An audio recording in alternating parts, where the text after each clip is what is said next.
warahmatullahi wabarakatuh. Perkenalkan, kami dari kelompok 3 kelas akuntansi 2020B. Di sini kami akan mempresentasikan tentang riset akuntansi.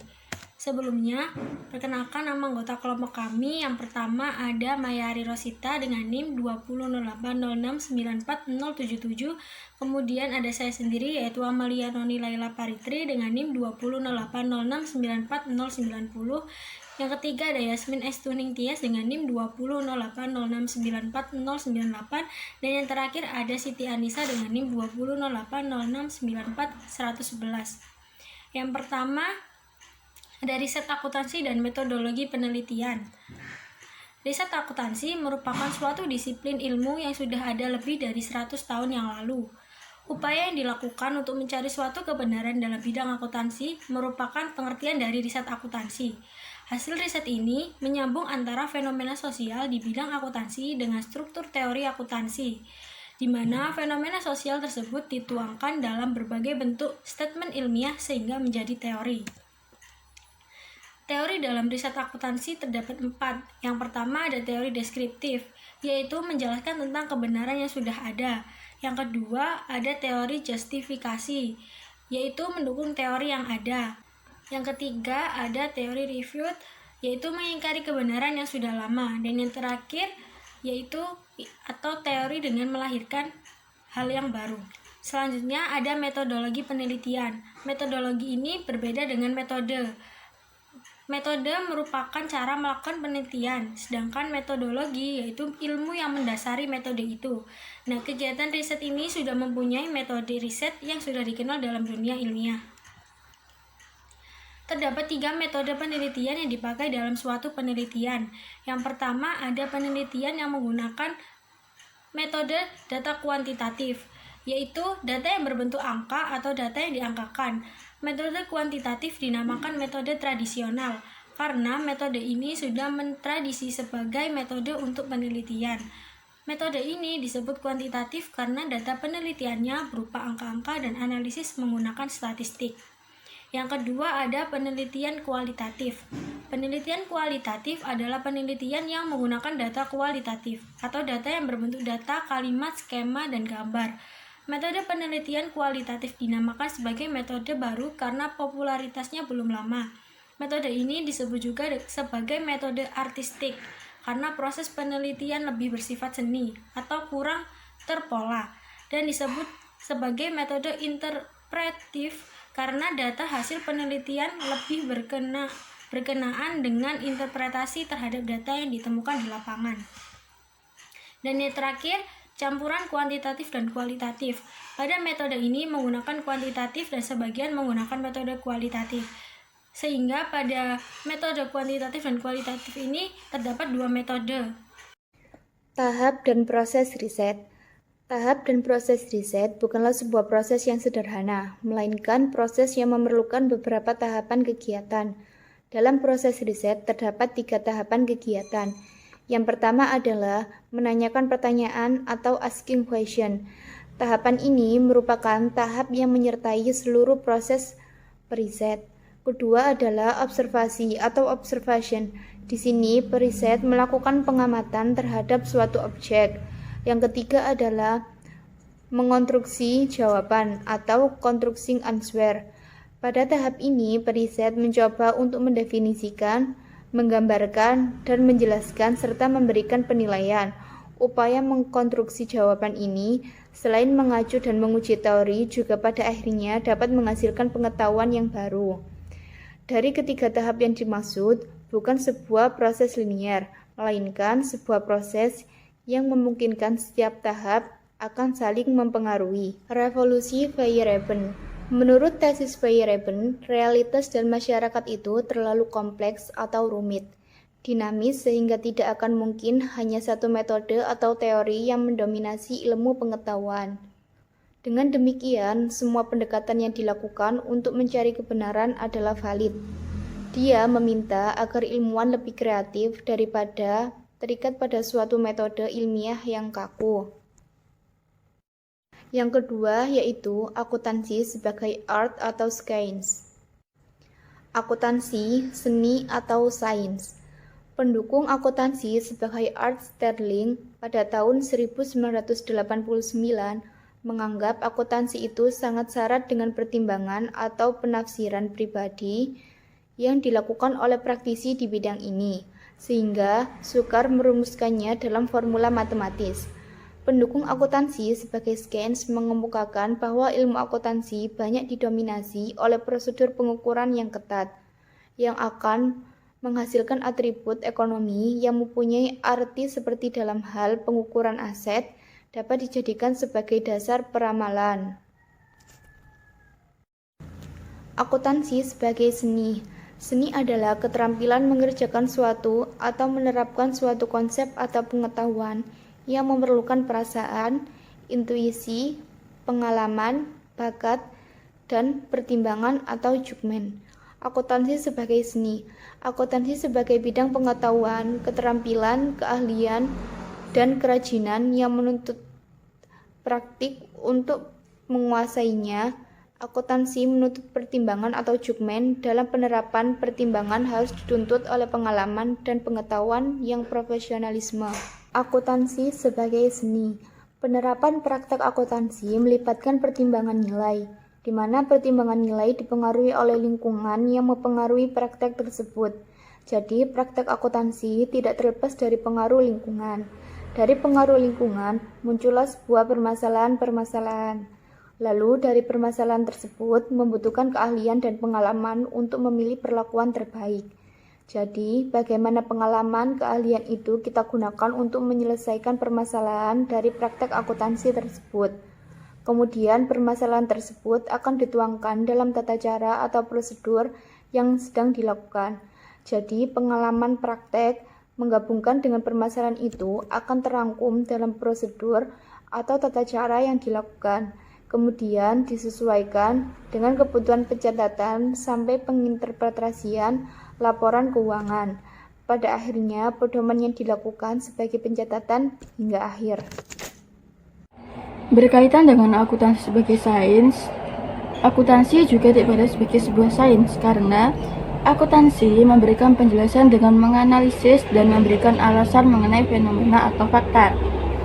Dalam praktik akuntansi, teori akuntansi dipandang sebagai perangkat hipotesis-hipotesis sebagai hasil dari sebuah penelitian mengenai peristiwa akuntansi. Nah, ketika akuntansi tersebut dapat menjelaskan fenomena atau fakta, dengan menggunakan serangkaian metode ilmiah yang digunakan, pada akhirnya akan menghasilkan penjelasan mengenai apa yang sebenarnya terjadi secara objektif. Sehingga dapat kita simpulkan, akuntansi sebagai sains itu artinya akuntansi dipandang sebagai sebuah sains untuk menyelesaikan permasalahan-permasalahan dengan penyusunan hipotesis. Kemudian dilakukan pengujian untuk mengetahui atau menyelidiki apa sih yang sebenarnya terjadi. Topik berikutnya adalah arah penelitian akuntansi. Sebelumnya kita bahas dulu mengenai pengertian penelitian. Penelitian adalah usaha yang dilakukan untuk mencari jawaban atas suatu keingintahuan. Atau lebih jelasnya, penelitian adalah suatu kegiatan, metode kerja, atau metode pemecahan masalah yang mana kegiatannya seperti mengumpulkan, mengolah, menganalisis, dan menyampaikan hasil dari penelitian tersebut. Penelitian dilakukan secara sistematis, efisien, dan berlandaskan suatu konsep atau teori. Penelitian dilakukan secara terencana dan cermat dengan maksud untuk mendapatkan fakta serta kesimpulan agar dapat memahami, menjelaskan, meramalkan, dan mengendalikan suatu keadaan. Berikutnya adalah tujuan penelitian. Adapun tujuan dari penelitian yaitu yang pertama adalah untuk mendapatkan fakta atau kebenaran dari suatu hal yang diteliti. Artinya, para peneliti itu melakukan penelitian agar mereka mengetahui fakta atau kebenaran tentang suatu hal. Yang kedua adalah memecahkan suatu persoalan. Artinya, para peneliti itu melakukan penelitian karena ingin memecahkan atau menyelesaikan sebuah masalah. Yang ketiga adalah memperjelas suatu fenomena atau bahan penelitian. Dan yang terakhir adalah untuk mengembangkan suatu konsep atau teori. Selanjutnya, hakikat penelitian, yakni Suatu cara ilmiah untuk mendapatkan data atau informasi sebagaimana adanya, dengan memperhatikan tujuan dan kegunaan tertentu. Selanjutnya, fungsi penelitian. Fungsi penelitian yang pertama adalah memahami masalah. Peneliti memperjelas suatu masalah atau informasi yang sebelumnya tidak diketahui. Yang kedua, memecahkan masalah. Peneliti dengan melakukan penelitian dapat meminimalkan atau bahkan menghilangkan suatu problem yang menjadi pembahasan untuk melakukan penelitian. Selain untuk memahami masalah dan memecahkan masalah, fungsi penelitian yaitu untuk mengantisipasi masalah. Peneliti dapat mengupayakan agar masalah tidak terjadi setelah penelitian menghasilkan suatu kesimpulan, yang mana justru dengan dilakukannya penelitian diharapkan dapat menyelesaikan suatu permasalahan. Selanjutnya, penelitian dalam akuntansi. Penelitian akuntansi merupakan suatu metode studi melalui penyelidikan yang hati-hati dan sempurna terhadap suatu masalah akuntansi, sehingga diperoleh pemecahan yang tepat terhadap masalah akuntansi tersebut. Pada dasarnya, penelitian akuntansi adalah suatu proses penyelidikan atau proses pencarian suatu fakta dan prinsip-prinsip yang dilakukan secara sistematis, hati-hati, kritis atau menggunakan critical thinking, dan harus dilakukan dengan sungguh-sungguh. Dari pengertian tersebut, penelitian akuntansi merupakan suatu metode untuk menentukan kebenaran, sehingga penelitian akuntansi dapat sebagai metode berpikir secara kritis.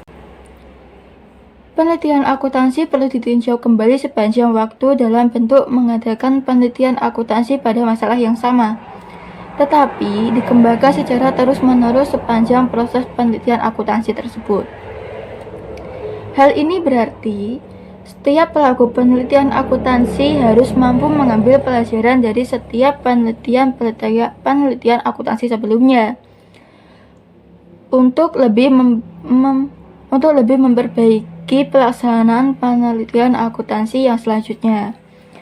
Proses penelitian akuntansi harus diadakan review atau peninjauan kembali secara terus-menerus terhadap situasi dan perkembangan penelitian akuntansi. Baik, yang selanjutnya adalah arahan dalam penelitian akuntansi. Sebelumnya, arah penelitian akuntansi bisa dikatakan seperti bagian yang terfokus atau petunjuk dalam suatu penelitian akuntansi. Ada beberapa pendekatan di bawah ini yang mewakili orientasi tertentu atau sebagai petunjuk dalam penelitian akuntansi, yaitu yang pertama ada redaction model approach atau pendekatan model keputusan. Yang kedua yakni capital market research atau penelitian pasar modal. Yang ketiga behavioral research atau penelitian perilaku. Yang keempat agency theory atau contracting theory, yakni teori agensi. Yang kelima informasi ekonomi. Dan yang terakhir critical accounting atau akuntansi kritis. Penjelasan yang pertama yakni mengenai pendekatan model keputusan. Pendekatan ini tidak menyatakan informasi apa yang dibutuhkan oleh pengguna, melainkan lebih berkonsentrasi pada informasi yang berguna atau yang dibutuhkan dalam penelitian dan dalam pengambilan keputusan tertentu.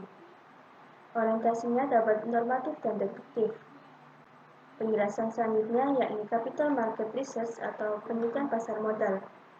Banyak penelitian induktif menggambarkan bahwa harga dari saham yang dijual secara umum bereaksi secara cepat terhadap informasi baru, walaupun informasi tersebut baru saja disampaikan.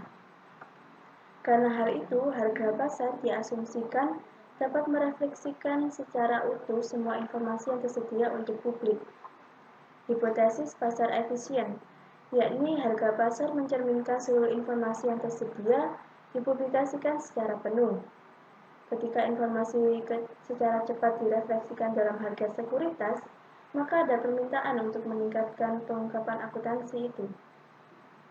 Baik, penjelasan yang selanjutnya adalah behavioral research atau penelitian perilaku.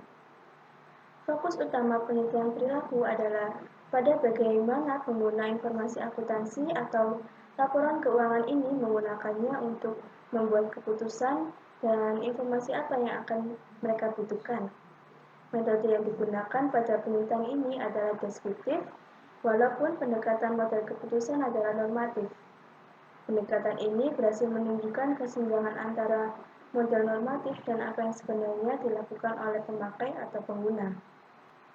Untuk penjelasan yang keempat, yakni agensi teori atau contracting teori, yakni teori agensi.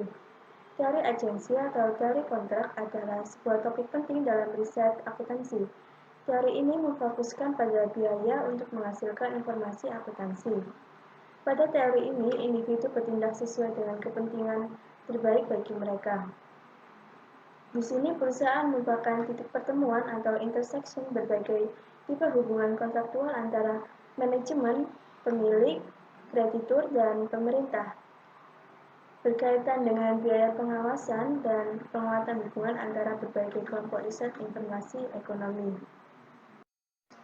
Yang kelima, ada penjelasan mengenai informasi ekonomi. Meningkatnya biaya dalam mendapatkan informasi akuntansi menjadi ladang baru bagi penelitian ekonomi informasi.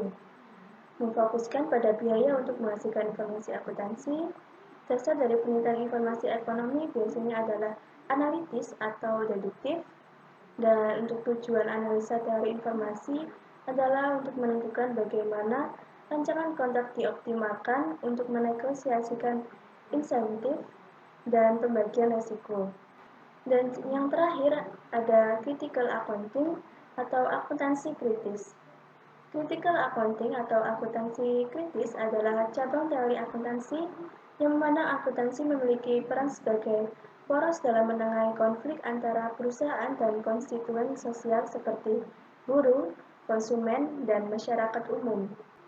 Akuntansi kritis terbagi menjadi dua, yakni yang pertama ada akuntansi kepentingan publik, yang mana berfokus pada pekerjaan sukarela sebagai penasihat pajak dan keuangan bagi orang yang tidak mampu atau tidak dapat membayar jasa tersebut.